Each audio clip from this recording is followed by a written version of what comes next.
baate. Lolli kun amma kan deemu jiru Magriboota laala.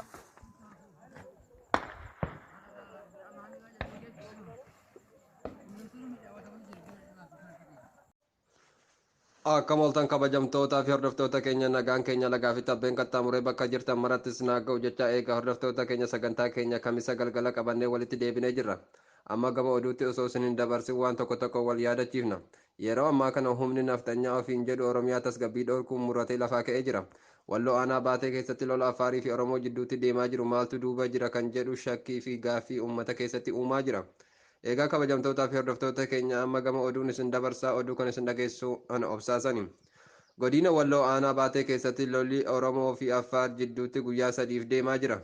Lola kana irratti lafa Oromoo qabatuuf humna liyyuu haylii Affaariin ilmaan Oromoo irratti banamaa jira. Lola kana irratti ilmaan Oromoo daangaa san irra jiraatan sodaata akka malee meeshaa gurguddaa dura dhaabbatuun diina lafa isaa weeraruuf deemaa jiru ofirraa deebisaa jira.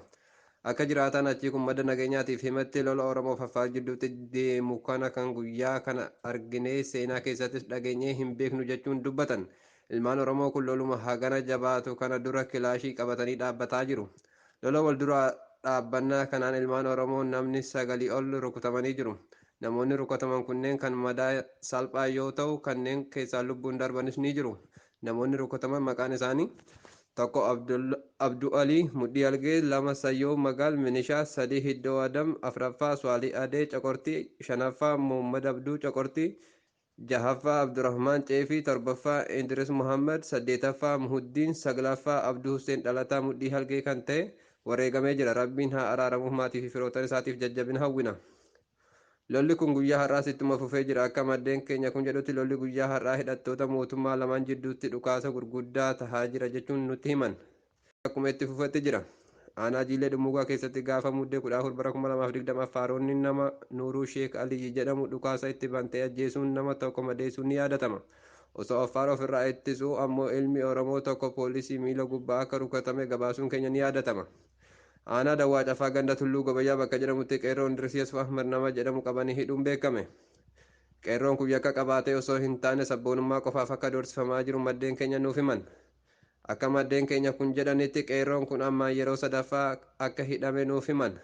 Akka inni hidhamu kan shira irratti xaxaa jiru bulchaa Gobayyaa kan ta'e nama Yaayyoo Ahmad Moommee jedhamuu fi namicha dandeettii isaa malee loogiidhaan bulchiisa gandaa irraa kaasamee gara waajjira milishaa Dawwaa Cafaa keessa hojjechaa jiru kan maqaan isaa Ahmaduu Yesuus Seyduu jedhamu akka ta'e maddeen keenya madda nageenyaatti himan. Qeerroon jara kana akka akeekkachiiftan gaman maasin yaadachiifna jechuun maddeen keenya kun dubbatan. Aanaa Arxummaa Fursee Arxummaa ganda Duwwaa 5 irraa dabalataan ammas qeerroo tokko Shanee jedhamuun hidhamee jira. Walumaa galatti Arxummaa irraa guyyaa 2 keessatti qeerroo 7 maqaa Shanee jedhamuun hidhaa buufamanii jiru. Namoonni kun maqaan isaanii ganda Duwwaa 5 irraa tokkoffaa Muhammad Alii, 2ffaa Umaree Baassaa, 3ffaa Muhammad Hussein Umar, 4ffaa Hasan Ahmad Danee Muusitii, ganda Duwwaa 6 irraa Saanii Dimshee, 2ffaa Adam Hasan, 3ffaa Muhammad Jamal. Namoonni kun maqaa Shanee jedhamuun akka hidhaman maddeen keenya madda nageenyaatti himan. Aanaa Dawwee Harawaatti guyyaa 2 dura gaafa muddee 14 walgahii Oromoof Affaar gama aanaa Dawwee Harawaatiin jiru walitti araarsuuf gaggeessuun ni yaadatama. Marichas nagaan bu'ee karaan cufamee tures akka banamee uummanni nagaan walka'ee yaa'u ture. Guyyaa isaan walgahii kana godhan Affaar aanaa Jiilee Dhummuugaa weeraraa turte. Marii marsaa lammaffaa gaggeessuuf guyyaa gaafa muddee 16 Oromoo irraa bulchitoonni maanguddoo biltsiginnaa filatee gama Affaar ergitee dargaggeeyyii Affaar karaatti eeguun dhukee itti kaasanii of duuba akka deebisan maddeen keenya madda nageenyaatti himan. Guyyaa san yeroo isaan gama Affaar deeman Affaar gama baateetiin mana Oromoo gubuuf itti imalaa turte. Walumaa galatti gochi bulchitoonni godina dalagan kanatti hawaasni akka malee dallanaa jiru. Kalee araara jecha har'a amma FB gubbaa bahanii waan hin taane katabuun fudhatama hin qabu jechuun hawaasni isaan qeeqaa jira. Oolmaa dhaddacha Jawaar Mohaammed faa namoota 24 ilaalchiseen dhaddacha guyyaa har'aa ooleen manni murtii olaanaa federaalaa guyyaa har'aa hidhamtoota siyaasaa Oromoo irratti guyyaa beellamaa dheeraa amajjii 25 qabachuuf yaale falmii guddaa abukaatonni godhanii fi dheekkamsa jabaa hidhamtoota siyaasaa keessattuu obbo Dajanee Caafaarraa filannoon keessa nu hambisuuf hojjechaa jirtu jechuun isaan mudateen amajjii 4 bara 2013 akka lakkoofsa Habashaatti gabaabsuuf dirqameera. Gama biraatiin himatamtoonni Jawaar Mohaammed Baqqalaa Garbaa gaaffiin jijjiiraa dhaddachaa sababoota akka armaan gadii kanaan nuuf sirraa'uu qaba jedhan. Tokkoffaa rakkoo nageenya biyyattii keessa jiruuf, lammaffaa duula piroopagaandaa miidiyaa mootummaa fi deeggartoonni isaatii ittiin baname ibsuun fageenyi daandii mana hidhaatii hanga bakka dhaddachaa jiru rakkoo nageenyaaf kan isaan saaxilu ta'uu kunis jeeqama siyaasaa biyyattii daranuu kan hammeessu ta'uu sodaa qaban irraa ka'uun gara Qaallittii gaafatan. Manni murtichaas sababa quubsaa tokko malee fudhatama dhabsiiseera. Sababoonni jijjiiraa dhaddachaatiif dhiyaataa jiru moo hin jiru quubsaa moo miti kan jedhu otoo hin xiinxalin akkasumatti kufaa godheera. Gaaffii jijjiiraa dhaddachaa himatamtoota erga kufaa godheen booda asumaan lidataa yookaan caffeetumaa qaama dhiyaatanii falmachuu qabu. Yoo didan manni sirreessaa humnaan akka isaan dhiyeessu jechuun ajaje. Ajajni humna jedhu mirga hidhamaan heeraan qabu kan sarbudha. Humna akkamiitiin diduun isinii otoo hin baramin manni murtii kaka'umsa mataa isaatiin gaaffii hin jirre uume ajaja itti kennuun bilisummaa mana murtichaa gaaffii keessa galcha qabxiileen jedha kaasuun abukaatonnii fi himatamtoonni dhaddacha irratti mormii guddaa godhaniiru.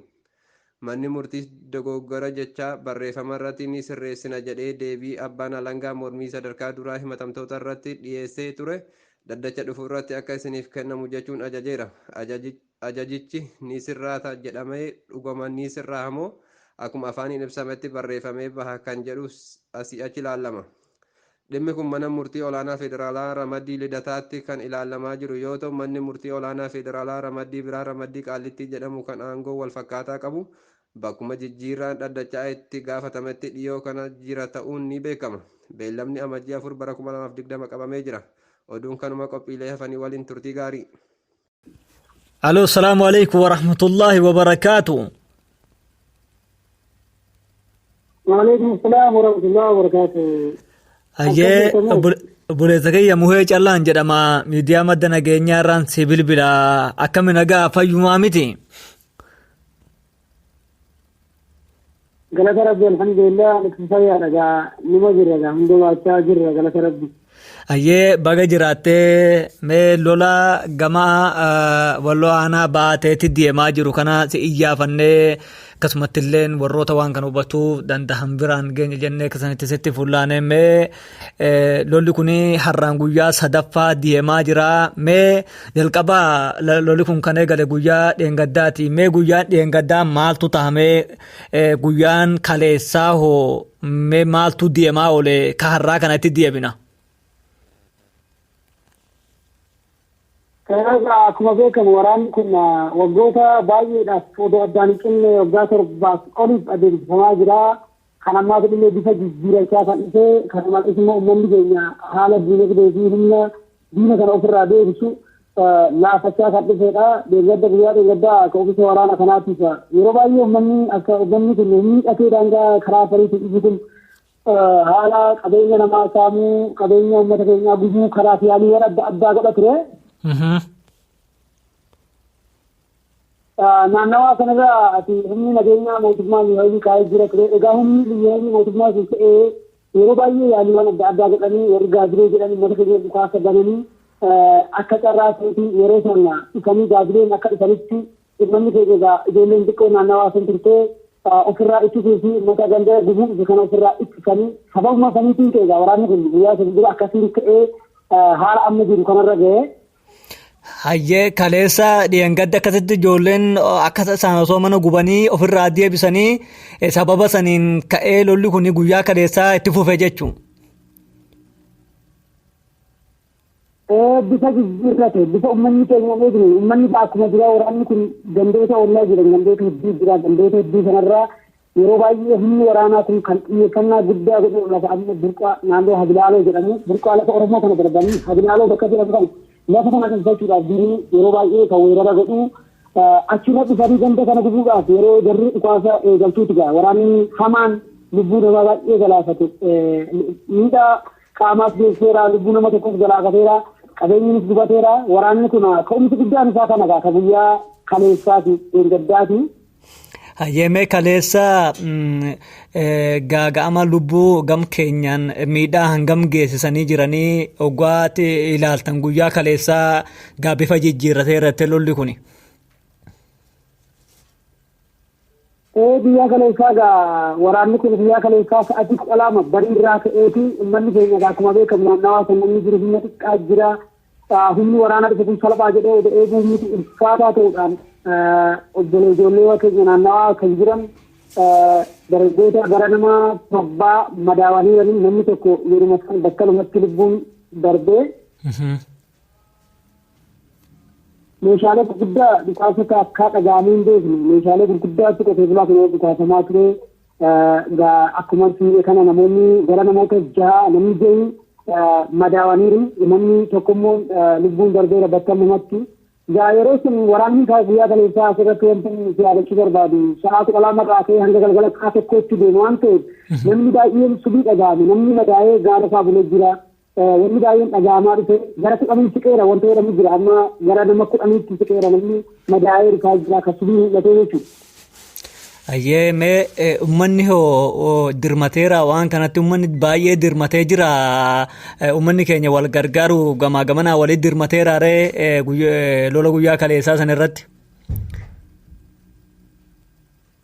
Lolli guyyaa kaleessaa kun lola akkuma siimeedha ummanni keenya itti hin qophoofne haala dargaggoonni akkuma duraa sun gaazexee eeguudhaaf daangaa eeguudhaaf yaaliiwwan godhan malee itti hin qophoofne lammaffaa immoo daangaa san bakka qoqortii jedhamu gurree ummata bakka jedhamu sanarratti daangaan kun hundi uummanni of eegee waan taa'u jiruuf uummata sanii hedduun hin birmatamne garii humna gara danda'ame birmateera birmannaa uummata keenyaa sanii ol humna hidhatetti dhufe humni hidhate eenyu kan jedhamu hin beekamne ta'a jedhee yaaduu danda'a humni cimaatti dhufe manni ta'e egaa keessa qaama mootummaas maqumaaf malee haga ittiin birmatu qaba namni meeshaan gargaaru hin jiru uummata gargaarsa tokko hin qabne waan ta'eef birmatameeraaf jechuun dhabamuu danda'a birmateeras jechuu hin dandeenye uummanni keenya gara makaana jiraatu. Hayyee duba namoonni madaa'an kun madaa salphaadha moo akkami haalli yaalii gahaa argachaa jiranii ogaa ilaaltan? Uummanni warri kaleessaa kun yaalii argachaa jiran jennaa gaatii uummanni gadii kun baay'inaan beektee mandaan gaara jiru kun karaa dinagdeetiin hedduu miidhameera karaa hundaan namni humnaanis dinagdeedhaan miidhamanii humnaanis miidhamanii waan ta'eef namni baay'ina irra dhaabbatee yaalchamuu barbaada madaa cimaa jira namoota as keessaa amma gara nama 4 madaa cimaa qabanii namoonni kun garii gara dasee kan darbanii jiranii wallaansa gahaa barbaadanii garuu godhamuufi jira aga danda'amu garuu kanaa ol godhamuufi jira ture rakkoo dinagdee muddannaan akkasii akka jiru quba qabaadha. Hayyee har'a hoomee taarraa kanatti dabarraa hallalleen battalumatu subii ogaa lafaa ka'e lolli baname jechaaniin dhaga'ame har'aa tunoo guyyaa kaleessaa uummanni akkasitti itti ofirraa ittisaa olee har'a bifa akkamiin ka kaleessaan addamoo kan kaleessaa sanii wal fakkaata kaarraa kun. Jijjiiramaa dhufe kanarraa namni uummanni keenya dargaggoon keenya bakka jiru waan qabuun guyyaa kaleessaa ittiin fixateera. Waraanni jiru gara iyyamu waan jireenya mana iyyata guddaa barbaadee jedhee eegu gurraan dhaabbata jedhee eegu hanga gara sa'a tokkotti mandara bilaalee jedhamu akkuma isin jedhee gubaniiranii hanga danda'ame gubaniiranii kan booda subii sa'aatii dhaliilama ogorootti eegalee subii sa'aatii dhalaamaatti eegalee haga sa'aatii ammaa kana haga sa'aatii ammasitti haasaa jiru kalaatti waraana guddaa qilleensiffamaa jira achi keessaa ammaaf haga beeknitti namni lama rukutamuu dhageenye. Hayyee mandarri gubate kunoo warri gubate manni jalaa gubate kun tilmaamatti mana meeqa gubate warri gubate kunoo amma garam imalanii jiran eessa dhaqanii jiran? Akka carraa yeroo deemnanitti bakka waraanaa kana oollu uummata waan si ajaa'ibu akkuma nyaata bilcheeffatee mana sana keessa dhiisee ijoollee xixiqqoon jabbilee mana keessa faayidamtee rifattana dhiistee re'ee mana keessa hidhamte dhiistee deemtee nuti qaama kiyyaa wanti qaamaan agarra isin nama mucaa jiidhaa fidee gaara jalatti mukatti jalatti dhokatan ka agarree wanti dhageef waan nama gaddisiisu jechuudha. Mucaa jiidhaa fidanii namni qubate hin jiru manni hin jiru waan ta'eef naannawaa sana keessa namni hundi buqqa'aa jiru waan ta'eef bakki isaan qubatan baay'inaan gara bakka magaalaa magaalaa Sankooraasaa jedhanii jira lafoota kana keessa qubatu jiran baay'inaan namni naannawaa sana gadhiisu jira amma garuu bakka isaan seenan waraanarra waan jiruuf xiyyeeffannaa itti godhee namni isaan odeeffatee jiru malee buqqa'aa jiran. Hayyee ummata Oromoo jaasboraa biyya alaa jiru biyyoota adda addaa keessa jiraniin waan kana dinagdeen akka malee miidhamee jedhe egaa mee humnaan fagaataan gargaaramuu hin danda'u mee waan hin dagadaniin qaba mootummaan waan siniif tumse qaba kana keessatti mootummaan gama nyaata tahee akkasumatti waan tokko namoota amma madaan kanas fuudhanii yaala akka argatan konkolaataanis dafanii waan tokko waan sin gargaare qabaa mootummaan gamsaatiin.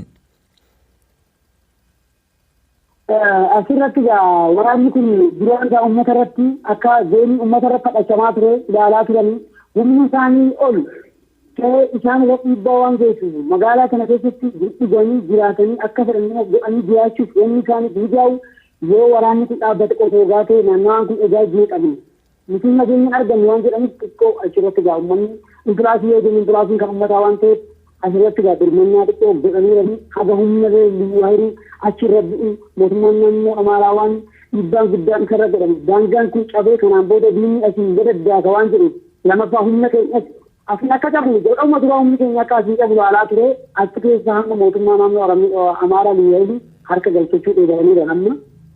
Hayyee mee uummata mee akkuma dursiitu kan jaasboora biyya alaa jiru warroota biyyoota alaa jiru waldaalee Oromoo biyyoota alaa kana keessa jiraniin ergaa maal qabdaaf mee?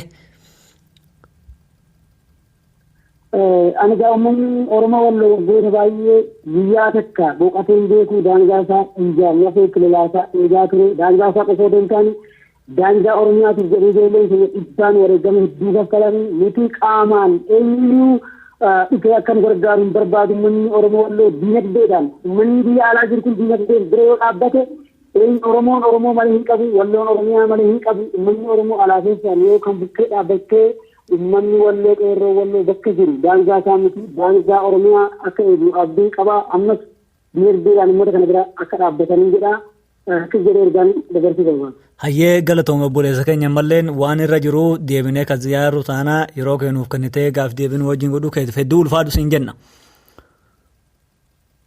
Galatooma tillee warra madda nageenyaa galatoomaa jabaadhaaf. Hayyee.